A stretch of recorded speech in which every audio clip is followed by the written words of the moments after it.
Jazallah Sayyidana Muhammadan anna khairan jazallah Sayyidana Muhammadan anna ma'hu ali. Assalamualaikum warahmatullahi wabarakatuh. Waalaikumsalam warahmatullahi wabarakatuh. Alhamdulillahi rabbil alamin. Wabihi nasta'in wa ala umuri dunya waddin. Wassalatu wassalamu ala nabiyil karim Mustafa'l amin. Amma ba'du. Qala ta'ala fil Qur'anil karim. A'udzu billahi minasyaitonir rajim. Qalu subhanaka la ilma lana illa ma 'allamtana innaka antal alimul hakim. Wa qala alaihi salatu wassalam man nasiya sholata alayya nasiya tariqal jannah. Wa qala aidan fi haditsin akhar Allahumma faqihu fiddin wa alimhu ta'wil. Yang terhormat Bapak Kadus hadir? Oh belum. Bapak RT Sohibul Hajah Mas Epi Chandra sekeluarga besar. Ada keluarga besar dari Tanjung Kemala, Bapak Jamil. Dan yang tidak bisa saya sebutkan satu persatu, ada tokoh agama, tokoh masyarakat, ada ketua masjid Mbah Joto, ada ketua Yasinan, ada Mas Mulyadi. Nggak hadir? Hadir. Nggak apa-apa. Insyaallah kita semua malam ini diberkati Allah, amin. Ya Rabbal Alamin. Apakah kita semua yang hadir memang jamaah majelis yasinan atau tidak? Yang jelas kita semua satu dusun, yaitu Kilap Permai. Insyaallah berkilap semua. Baik, sekedar merefresh ingatan, selalu akan saya ingatkan sampai di mana kajian kita.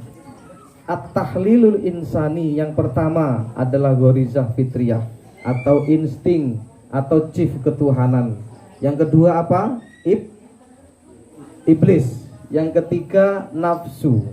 Padahal ada 6 Bapak, tapi kita masih sampai nafsu, sudah 3 pertemuan belum selesai. Nafsu itu zatuhu, zatnya. Sementara hawa adalah sifatnya.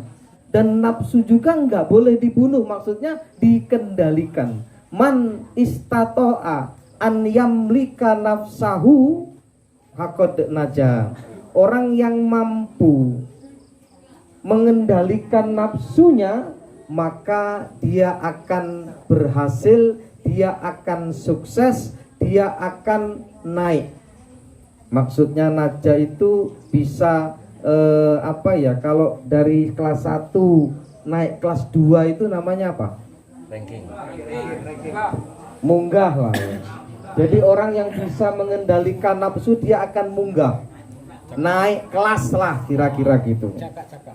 Cakak lah. Sebenarnya kita ini kan dalam kehidupan sekolah ini Pak ya, diuji 1, diuji 2 dan lain sebagainya. Ada sebuah hadis yang menggambarkan itu, bahwa nafsu Bapak saat kita mampu mengendalikannya, begitu selesai mampu, benar-benar mampu mengendalikan, itu bisa untuk tawasul sebuah keburukan, bisa untuk balansi dengan Tuhan, menggantikan keburukan yang kita dapatkan. Ada sebuah hadis yang diriwayatkan oleh Imam Bukhari dan Muslim. Saat dulu dalam riwayatnya disebutkan ada 3 orang yang soleh, berjalan dia, lalu hujan deras dan petir hingga menyebabkan dan mengharuskan mereka masuk ke dalam gua Pak. 3 orang ini masuk ke dalam gua. Takdir atau qadarullah, ada batu yang besar, yang batu itu menutupi pintu goa, hingga tak satu pun dari mereka yang bisa menggeser batu itu Pak. Bingung Pak, yang satu nyoba geser nggak bisa, yang satu nyoba geser lagi nggak bisa. Putus asa mereka, bagaimana kita bisa keluar dari sini, mati kita gitu nah. Kalau bahasanya apa ya, ya matilah pokoknya, ini kita nggak mungkin bisa keluar nih. Lalu mereka ternyata punya amalan yang bisa diandalkan, yang bisa dibalansikan kepada Allah, yang bisa menjadi tawasul sebuah doa. Ya udah, kata yang satunya, yuk kita berdoa kepada Allah.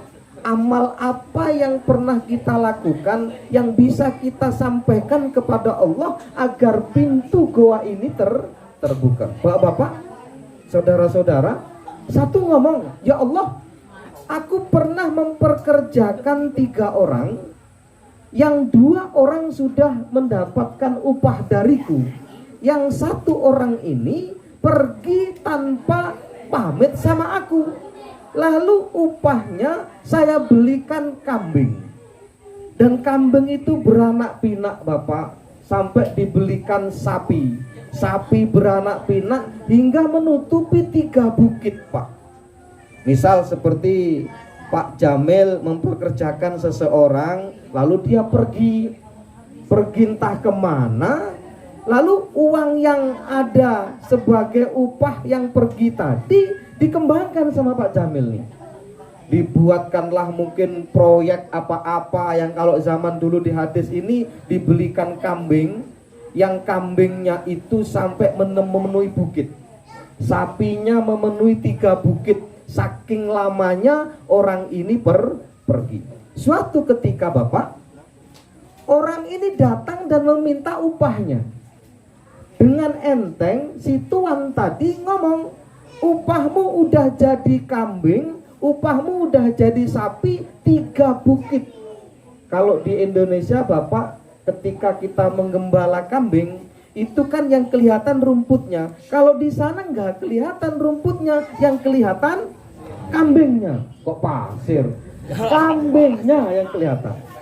Saking banyaknya kambing dan sapi. Ambillah semua. Maksud saya, ya Allah, mbok yo saya dikasih raketang loro telu. Mbok yo saya dikasih wong saya ngingoni dari zaman dia pergi sampai dia datang ke sekarang. Kok semua dibawa ya Allah, dan aku ikhlas nggak mendapatkan apa-apa. Aku ikhlas mencari ridhomu ya Allah. Kalau memang ini engkau ridhoi, bukakan pintu gua ini. Krik, buka Pak sedikit.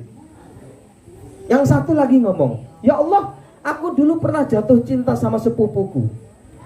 Dan sepupuku itu minta jatah malam itu. Padahal kami belum menikah ya Allah. Dan aku dalam bahasanya koma ala fakhideha. Aku sudah berdiri di antara 2 pahanya Pak. Kira-kira Pak. Tapi aku menghindar Pak. Kira-kira berat nggak Pak ini Pak? Sampai sudah mau begituan, tahu-tahu takut sama Allah, nggak jadi, kira-kira gitu. Berat ini Pak. Berat ini sudah mau jadi, nggak jadi. Ya Allah, aku bisa menahan nafsuku ketika itu ya Allah. Aku sudah berada di antara 2 pahanya ya Allah, dan aku takut kepadamu. Andai apa yang saya lakukan ini engkau ridhoi ya Allah, bukakan pintu goa itu sedikit, buka, Trit. Terbuka Pak, tapi mereka bertiga belum bisa keluar. Yang satu menahan nafsu untuk tidak mengambil yang bukan haknya, padahal sebenarnya dia ngambil pun sah. Kenapa? Karena dia yang ngingoni setiap hari kambing itu pun dia nggak lakukan. Ternyata dari itu terbuka goanya Pak. Yang kedua, dia bisa menahan nafsunya kepada sepupunya Pak. Sudah mau jadian malam itu, sudah tinggal tidur malam itu, dia bisa menahan nafsu hingga itu diterima oleh Allah. Kenapa? Karena dia hanya berharap kepada Allah. Lalu kemudian terbukalah pintu goa itu. Dan yang terakhir ngomong, ya Allah, aku sayang banget sama orang tuaku. Saat orang tuaku sudah tua renta dan aku kerjaannya memerah susu. Ketika orang tuaku tidur waktu itu, kalau setiap harinya saya beri, dan anak-anakku nggak akan aku beri sebelum orang tuaku mencicipi dulu. Sisanya baru aku berikan kepada anakku. Malam itu aku pergi ya Allah ke tempat yang jauh, lalu kemudian kembali dan ibu bapakku sudah tidur. Tetapi aku nggak mau membangunkannya ya Allah. Susu yang saya perah aku tunjukkan kepada mereka pun mereka nggak bangun. Lalu aku berdiri di samping beliau tidur sampai subuh, padahal anak-anakku meminta susu itu untuk diminumnya. Aku pun menolaknya dan menahan anakku untuk tidak meminumnya, karena aku sudah berjanji tidak akan memberikan susu itu kepada anakku kecuali orang tuaku sudah meminumnya. Dan itu aku lakukan sampai subuh. Aku berdiri menunggu bapakku bangun, gak bangun-bangun. Andai ini engkau terima ya Allah amal ini, mohon bukakanlah pintu goa itu. Akhirnya terbuka Pak, krik, terbuka dan mereka bisa keluar pas 10 menit. Apa intisari dari ini? Bahwa kebaikan, amal soleh yang berawal dari menahan nafsu itu bisa menjadi wasilah kita berdoa. Bapak pernah mungkin misal Pak Jamil punya urusan besar, mungkin apalah yang menjadikan sedih misal nih. Ya Allah, aku dulu pernah membangun masjid misal nih. Seandainya aku membangun masjid itu engkau terima amalnya ya Allah, tolong doaku engkau kabulkan. Boleh Pak. Jadi amal soleh itu kalau benar-benar amal soleh bisa menjadi wasilah kita untuk berdoa Pak. Insya Allah Allah akan mengabulkan. Misal, ya Allah, dulu saya pernah diganggu oleh seseorang dan aku nggak mampu untuk melawannya dan aku mengalah ya Allah. Ya Allah, jika ini engkau terima, tolong kabulkanlah doaku. Boleh Pak.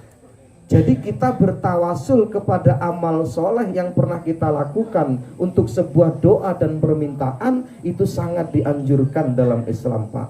Walaupun mungkin kita juga akan ragu, apa iya diterima? Nah ini Pak, harus timbul keyakinan, bahkan harus yakin bahwa selama ini yang kita lakukan dari kebaikan itu diterima oleh Allah. Wassalamualaikum warahmatullahi wabarakatuh.